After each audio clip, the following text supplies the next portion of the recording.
அம்பாசமுத்திரம் ஸ்ரீ சித்தி விநாயகர் கோவில் மகா கும்பாபிஷேகம் கோலாகலம். செங்கோல் ஆதீனம் 103வது குருமகா சன்னிதானம் பங்கேற்று ஆசியுரை. திரளான பக்தர்கள் தரிசனம்.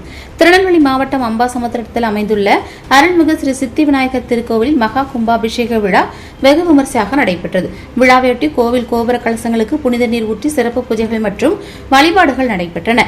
கும்பாபிஷேகத்தை முன்னிட்டு நடைபெற்ற சிறப்பு நிகழ்ச்சிகளில் திரளான பக்தர்கள் கலந்து கொண்டு சுவாமி தரிசனம் செய்தனர். கோபுர கலசத்தின் மீது புனித நீர் ஊற்றப்பட்ட போது பக்தர்கள் மலர் தூவி பக்தி பரவசத்துடன் வழிபட்டனர். இந்த விழாவில் திருக்கைலாய பரம்பரை பெருங்குளம் செங்கோல் ஆதீனம் 103வது குருமகா சன்னிதானம் ஸ்ரீலஸ்ரீ சிவபிரகாச தேசிக பரமாச்சாரிய சுவாமிகள் கலந்து கொண்டு ஆசியுரை வழங்கினார். விழாவில் திருக்கைலாய பரம்பரை திருவாடுதுறை ஆதீனம் 24வது குருமகா சன்னிதானம் ஸ்ரீலஸ்ரீ அம்பலவான தேசிக பரமாச்சாரிய சுவாமிகள் உள்ளிட்ட ஆன்மீக பெரியோர்கள், முக்கிய பிரமுகர்கள் மற்றும் ஏராளமான பக்தர்கள் கலந்து கொண்டனர்.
வேங்கை முகமது வேடம் முடித்தவன் நினைப்பவர் மனம் கோயிலா கொண்டவன் அனைத்தும் வேடமாம் அம்பல குத்தனை திணைத்தனை பொழுதும் மறந்து உய்வ அம்பாசமுத்திரம் சித்தி விநாயகர் திருக்கோயில் அஷ்டபந்தர மகா கும்பாபிஷேகமானது இன்னும் சில மணித்துள் நடைபெற இருக்கக்கூடிய இந்த நல்ல நேரத்திலே இந்த ஆலயத்துடைய திருப்பணிகள் கும்பாபிஷேகம் இதெல்லாம் மிக சிறப்பாக செய்திருக்கக்கூடிய சைவ வேளாளர் சமுதாயத்தை சார்ந்த அத்தனை அன்பர்களுக்கும் நல்வாழ்த்துக்களை தெரிவித்துக் கொண்டு குறிப்பாக தலைவராக இருக்கக்கூடிய காந்திமதிநாதன் செயலாளர் சன்னபதி ஹோமம் என்று சொல்லப்படக்கூடிய 96 வகையான மூலிகை பொருட்களை கொண்டு மிக சிறப்பாக செய்து கொண்டிருக்கக்கூடிய ரத்ன சபாபதி குருக்கள் அவர்கள் சமீபத்தில் கூட ஒரு ஆலயத்திலே உத்தமபட்ச யாகசாலை என்று சொல்லப்படக்கூடிய 33 குண்டங்களை அமைத்து அம்பிகைக்கு சிறப்பாக யாகத்தை செய்த பெருமைக்குரியவர்கள். உபரி சுயம்புநாத சுவாமி திருக்கோவில்ல சாணியமாக இருந்தார்கள். அப்படி ஒரு சிறப்பான நம்முடைய செங்கோலாதனுடைய அன்பிற்குரியவர்கள் ரத்ன சபாபதி குருக்கள். சபாபதி என்றால் நடராஜ பெருமான் தான். அந்த வகையிலே அவர்களோடு வருகை நிற்கக்கூடிய கீழாம்பூர் சுப்பிரமணியன் இப்படி எல்லா குருக்கள் சமுதாயத்தை சார்ந்தவர்கள் அத்துணை பேருக்கு நல்வாழ்த்துக்களை தெரிவித்துக் கொண்டு இன்னும் சில மணித்துளிகளில் போற்றுதலுக்குரிய திருவாவூர் குருமகா சன்னிதானம் அவர்கள் இங்கே எழுந்தவர்கள் இருக்கிறார்கள். இந்த நல்ல நேரத்திலே கொஞ்சம் விநாயகப் பெருமானுடைய பெருமைகளை பற்றி கும்பாபிஷேகம்னா என்ன இதை பற்றி ஒரு சில வார்த்தைகள் இங்கு ஆசிரியராக வழங்குவதற்கு வருகை தந்திருக்கிறோம். விநாயகப் பெருமானுடைய ஆலயம் எல்லா இடத்திலையும் விநாயகருக்கு மிகப்பெரிய ஆலயங்கள் இருக்க வேண்டும் என்ற அவசியம் இல்லை. சாதாரணமா அரசமரத்துக்கு கீழே கூட சுவாமி இருக்கக்கூடிய வகையிலே அந்த விநாயகப் பெருமான் அருள் பாலித்துக் கொண்டிருக்கிறார். ஆனா எல்லா கோவில்களிலும் விநாயகர் இல்லாத ஆலயம் இருக்காது. விநாயகருக்காக தனியான ஆலயம் நம்முடைய தூத்துக்குடி மாவட்டத்திலே ஆறுமுகமங்கலத்திலே 1000 விநாயகர் என்ற ஒரு அற்புதமான ஆலயம் இருக்கிறது. விநாயகருக்காக தனி ஆலயம், விநாயகருக்கு தான் தேர். இப்படி அற்புதமாக நம்முடைய தூத்துக்குடி மாவட்டத்தில் இருக்கிறது. அப்புறம் மிகச் சிறந்த ஆலயம் பக்கத்துல இருக்கு. நீங்க சொல்லாதீங்க எந்த ஊர் சொல்லுங்க பார்ப்போம். இருக்கிற எல்லாருக்கும் தெரிஞ்சு கற்பக விநாயகர் ஆலயம், பிள்ளையார்பட்டி கற்பக விநாயகர் ஆலயம். அந்த ஆலயத்திலும் விநாயகருக்குத்தான் தேர். அப்படி விநாயகருக்காக இருக்கக்கூடிய ஆலயங்கள் ஒரு சில ஆலயங்கள். இது போன்ற ஆலயங்கள் சிறிய ஆலயங்கள் மிக அருமையாக ஒரு 200-300 வருஷத்துக்கு முன்னாடி கட்டப்பட்ட ஆலயம் சைவ வேளாளர் சமுதாயத்திற்கு பாத்தியப்பட்டது.